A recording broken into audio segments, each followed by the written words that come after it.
But tonight's program is really centered around three activities, three subjects, three events. One of those is the Festival of the Book. And it's one of the reasons that we invited Jim Leach to come and join us tonight. We thought it would be interesting for him to meet some of the folks who are involved with us and to get a sense of what happens to Charlottesville when 25,000 people start wandering the streets and attending book events. Lots of people have said in the past that this is a bookish town, but the one I like best was somebody who said, Charlottesville is the only place in the world that has more writers than readers. And I think that yet may still be true. It's a place that has attracted a literary culture, a popular fiction culture, and very, very much a poetry culture. We had a lot of trouble at the beginning of the festival attracting New York publishers. We thought Charlottesville, 40,000 people, that's the population. We're going to go to Miami. We're going to go to Denver. We're going to go to New York and Los Angeles. And then they found if they sent a poet, say Rita Dove, to Miami or Los Angeles, 42 people showed up. But if they sent her to Charlottesville, 500 people might show up. And so our work in poetry, I think, has been significant for the development of this festival, which is now in its 17th year. We do a lot of different kinds of activities. The second reason that I was interested in inviting Jim Leach to come tonight in particular is that he has been doing a nationwide, state-by-state tour to talk about civility. And the title of the talk tonight is Civility in a Fractured Society. And he had not been to Virginia, so why not Charlottesville? Why not the finest lecture hall in the United States in the Rotunda here on the campus that Thomas Jefferson founded? And incidentally, we don't call it the campus if you're not from town. It is the grounds of the University of Virginia. And he is Mr. Jefferson, not Tom or PJ or Thomas Jefferson along the way. And the third is that George Mason University and the Virginia Foundation for the Humanities collaborated to apply for a grant under the heading, the rubric, which is actually Mr. Leach's, called Bridging Cultures. There were 8 grants made in the United States, 4 focused on the Muslim world, and 4 on, more broadly, civility in the United States. And George Mason and the Virginia Foundation have one of the 4. We began on Sunday night at George Mason University, and we have a number of people here who were there then, focusing principally on the scholarly aspects, the research, the scholarship about the Muslim world. And we had a number of really wonderful speakers in history and art history and religious studies and philosophy. Many of them came now to Charlottesville, and the program continues here beginning this morning through Thursday, another 2 days. And the emphasis here is, what do we do with that scholarship? What happens to it now? How can we involve other people in the world, the Muslim world, and understanding better? We began this morning with a really wonderful program of women in the Muslim world that filled the house. It was really quite extraordinary. And I would say that for the majority of the people there, everything was new. Everything was a different perspective, a different perception of what they had expected to be there. And I think that's true, at least in part for me, because I've spent 2.5 days, third day today, thinking about the Muslim world.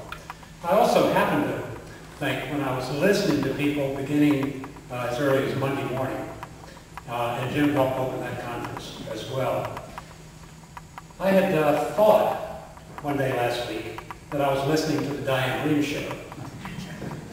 And there was a man speaking about Islam.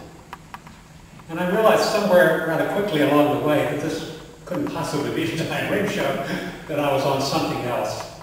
And I was intrigued, that's the polite term I would say, intrigued by really how ignorant the speaker was about the Muslim world, about the Quran in particular. I assumed that he had read 20 verses at best, out of the 5,000 plus or so, because it was really a rather odd perspective, and very narrowly focused, and mostly not true.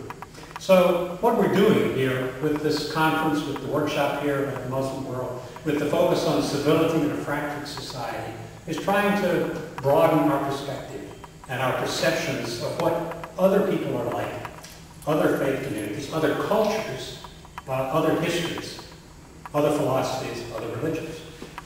So it is a great treat to have Jim Leach with us here today. He was a congressman from Iowa for a number of years, and I had the great pleasure of introducing him about 5 years ago when I was the president of the National Humanities Alliance, and he was the recipient of the most distinguished award for advocacy for work on behalf of the humanities, named after Sidney Yates, former congressman from Illinois, who was instrumental in the development of the arts and the humanities endowments. So that was a great pleasure then. Jim left the Congress. He spent a year at Princeton in the Woodrow Wilson School and was invited to come back into the federal service, the federal government, as the chair of the National Endowment for the Humanities. Certainly a plum position, an influential position for all of us in the room, certainly for the Virginia Foundation for the Humanities. We get about 20% of our funds from Endowment. So it is a great pleasure to welcome him now and to introduce him again to this group. He is now the chair of the National Endowment for the Humanities. We are delighted, we are fascinated by the Bridging Cultures initiative that you've undertaken, and we welcome you to Charlottesville.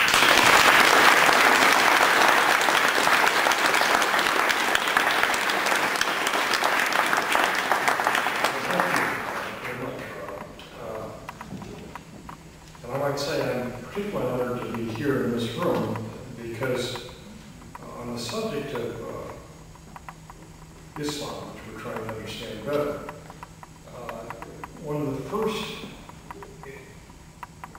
students of comparative religion in the Americas was Thomas Jefferson.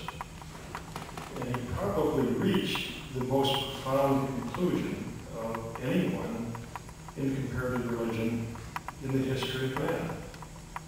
That is, he did this great study of the major faiths of the time and concluded that what mattered most was not where the various religious faiths differed, but where they conjoined.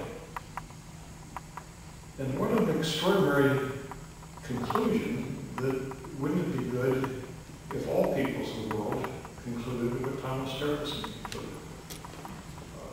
His prescience was extraordinary.